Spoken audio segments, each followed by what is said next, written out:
Hi guys. So now I'm going to show you how to upload a list of students that you're going to send a campaign to. So we're in Mailchimp already, and then you click on Audience Dashboard, and it will default to whatever we used last, which is right now the prospective, current, and alumni. And then click on Manage Audience, Import Contacts. You're going to pretty much always upload a file. Browse. And if you remember, I had said in my previous instruction video that I download the files in my own computer in downloads. Basically, you pick a place where you're going to download them. They aren't going to live there forever because we're going to upload them into Mailchimp.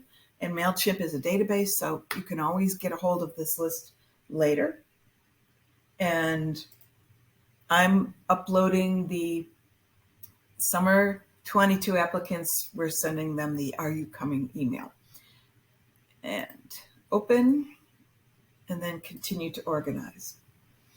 So it will default to saying they are subscribed, which we need to leave it that way because it's the only way we can send them emails. And then over here, student status. These are applicants. So prospective is marketing, meaning they haven't started an application. I got them from a marketing list. And you can see applicant, that's usually a list from Ellie, from the front office, of people who have applied, but there's something we need to find out from them. And then the rest, I think, are explanatory, current, alumni, and there's EAPS. Okay, so you always want to pick student status. In this case, it's applicant, and then always update any existing contacts, and then continue to tag. So the tag is what tells Mailchimp which email is going to be going out to these students. And sometimes the tag already exists, sometimes you have to make it. In this case, I think this is the first time that we're sending something to summer 2022 new applicants, so there isn't a tag. So I would recommend making a tag that's specific to IEP, which program, the semester, and then the purpose behind the email. And I typed IEP. You can see some of the past IEP tags that I've used. In this case, it would be IEP Summer 22, and let's call it confirm. So confirmation email. And then click create. I've made the mistake of just clicking continue. Don't do that. Click create, and now you can see the tag that's going to be attached to everybody on this list. Continue to match. And I don't know if you watched my first video, you know that this color signals a mismatch between the column name in what I uploaded and the column name that's stored in Mailchimp. Mailchimp's kind of picky. So first, I recommend that you always go to the first name, and then you'll see that Mailchimp is guessing. That's what it should be. So Mailchimp calls it first name. We just had first in that column. Then if you go to last, now Mailchimp is going to guess that must be last name. Click confirm. Click this arrow here to the right always to double check. Everything else looks good.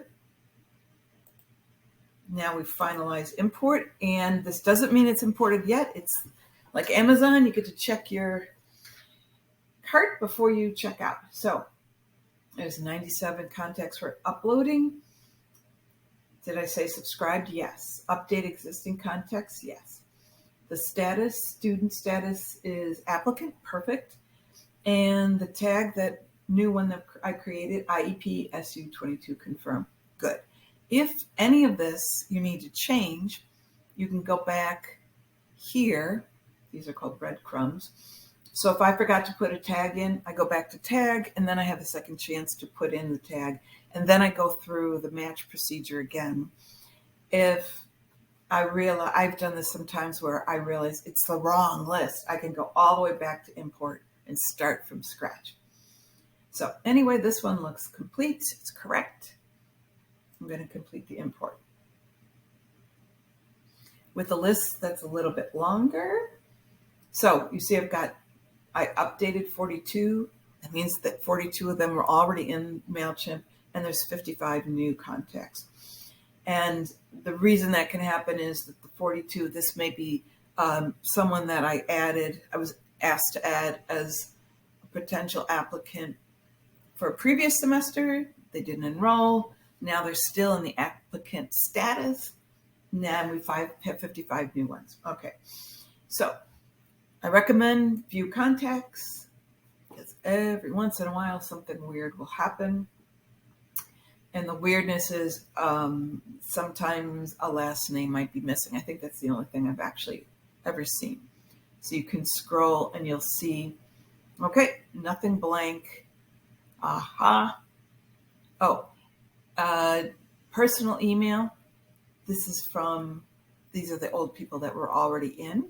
So I had added their personal email, but there's the tags. Oh, and you could see some of the people who were in previously. There's fall 21, spring 22. So these are people who just updated. Okay, great. That's it for now. This is how you upload the list. On another video, I'll show you how you send a campaign to the people that you just uploaded.